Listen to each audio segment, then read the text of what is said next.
All right, to the Middle East. President Trump is not happy with Iran's latest attempt to end the war, slamming the regime for their decades of deception. So it comes as the fragile ceasefire is being tested after a cargo ship was struck and set ablaze off of Qatar's coast. Lucas Tomlinson is live in Dubai with the very latest for us. Hey, Lucas. Good morning, Ainsley. In addition to that cargo ship being attacked yesterday here in the Emirates, the UAE was attacked for the fourth time in the past week after Iran launched a pair of drones here.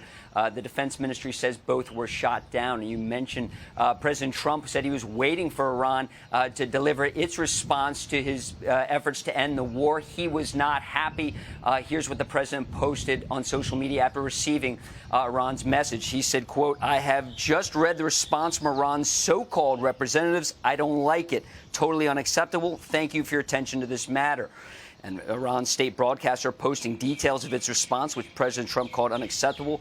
Quote, "The necessity for the U.S. to pay war damages to Iran, recognition of Iran's sovereignty over the Strait of Hormuz, end of U.S. sanctions, and the release of Iran's blocked assets by the U.S." All those terms likely non-starters with the White House, which is why we heard that response from President Trump. Now, for the first time in 5 days, that commercial vessel was attacked by Iran. This time, it's a U.S.-owned cargo ship off the coast of Qatar after a Qatari LNG carrier made it through the strait for the first time since the war began. And over 1,500 ships remain stranded behind me in the Persian Gulf, including oil tankers and cargo ships filled with fertilizer. About 130 ships normally transit the Strait of Hormuz each day. Today, just a handful. Opening the strait and getting Iran to scrap its nuclear program and hand over its enriched uranium remain unresolved. Israeli Prime Minister Benjamin Netanyahu says more work needs to be done. I think it accomplished a great deal, but it's not over because there's still nuclear material, enriched uranium that has to be taken out of Iran. There's still enrichment sites that have to be dismantled. There's still proxies that Iran supports. There are ballistic missiles that they still want to produce.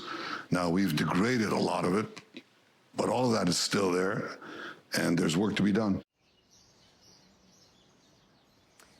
Now, the Royal Navy, that's Britain's Navy, says it's sending a Type 45 destroyer HMS Dragon to the Middle East. It's likely still in the eastern Mediterranean, and this comes after the French sent its only aircraft carrier, the Charles de Gaulle, through the Suez Canal recently. She's in the Red Sea at the moment, so this is some added firepower to potentially help open the Strait of Hormuz and get some of those stranded ships through the Strait of Hormuz, guys. So, Lucas, could you tell me the mood there in the UAE? Are they worried about this? Are they concerned about how their pipeline was hit last week and what else they could do? Because they do have an Air Force. And a lot of people are wondering, at some point, are they going to get involved?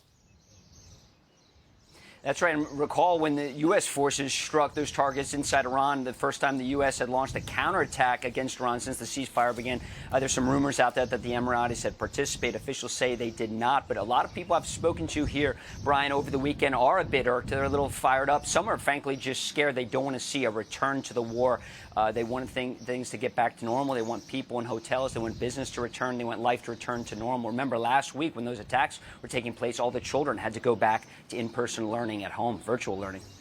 All right, Lucas, thanks. Thank you, Lucas. I know everybody wants to get back to, regular scheduled programming, but it doesn't look like this war is ending anytime soon. Yeah, and it was the war that caused the president to delay his trip to China. Remember, he was supposed to go in March. So President Trump is set now to travel to China this week to meet with leader Xi Jinping, where the two are expected to discuss the latest in the Middle East, also Taiwan, and much more. Yep, Mark Meredith is live at the White House with the details. Hey, Mark. Brian, Ainsley, and Lawrence, good morning, friends. President Trump will only be in China a short time, landing Wednesday, leaving on Friday. But in that short period of time, the White House is hoping to show a lot of progress on a number of different fronts, as Democrats claim the president's strategy on Iran is not only backfiring, but costly. President Trump is going into this meeting terribly weakened. He has involved ourselves in a conflict with Iran. There's a stalemate now. The Iranians are holding 20% of the world's oil at risk. China, as you pointed out, is doing quite well because of their alternate energy investments. The president is going to Xi in his position of weakness, not strength. Iran is likely to dominate the agenda as China has both political and economic interests in the Middle East. As the Wall Street Journal points out, President Xi also wants the fighting to stop as Middle East turmoil restricts China's oil supply and shrinks the country's ability to buy Chinese goods. Among other issues, the future of Taiwan, where the U.S. sells billions of dollars worth of weapons. And while China sees Taiwan as its own, the U.S. leaves its label a bit more ambiguous. The Chinese understand our position on that topic. We understand theirs. I think both countries understand that it is neither one of our interests to see anything destabilize happen in that part of the world. We don't need any destabilizing events to occur with regards to Taiwan or anywhere in the Indo-Pacific. And I think that's to the mutual benefit of both the United States and the Chinese.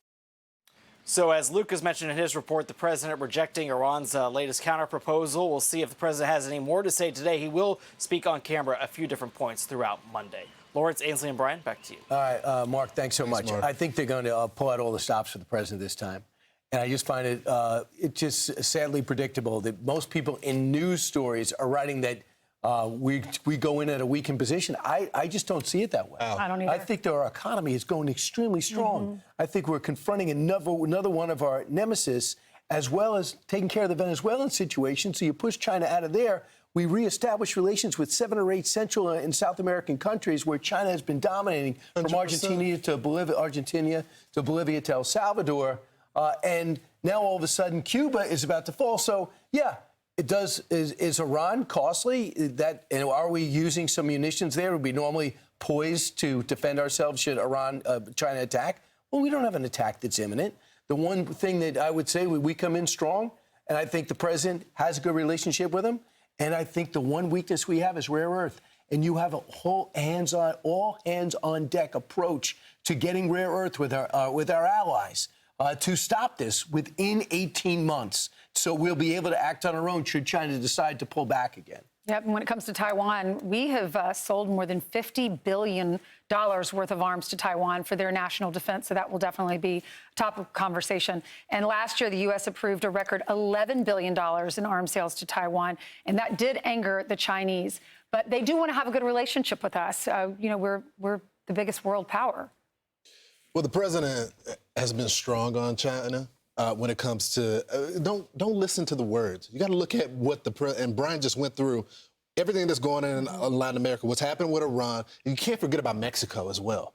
The pressure that the president is putting on these drug cartels. Who do you think they're getting this stuff from? It's coming from the Chinese. Even the pill pressers are coming from the Chinese. So I do remember, I forgot which attack it was, but when he invited Xi to Mar-a-Lago, he steps out of the room. Mother of all bombs, Afghanistan. And drops up the mother of all of them. So I don't think this is going to be one of those weak conversations. I think they got a lot to talk about. Big substance. Look, there's $14 billion arms sale on the president's desk to Taiwan.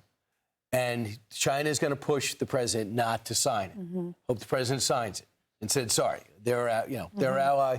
They're never going to attack you. They just want to be able to defend themselves. We're going to leave it as it is. So they're upset at Japan, and they're looking at the president with this new conservative leader of Japan to talk to him, so we could play a role there. Be sure to like and subscribe for all the Fox News latest on YouTube, and catch full shows streaming now on Fox One.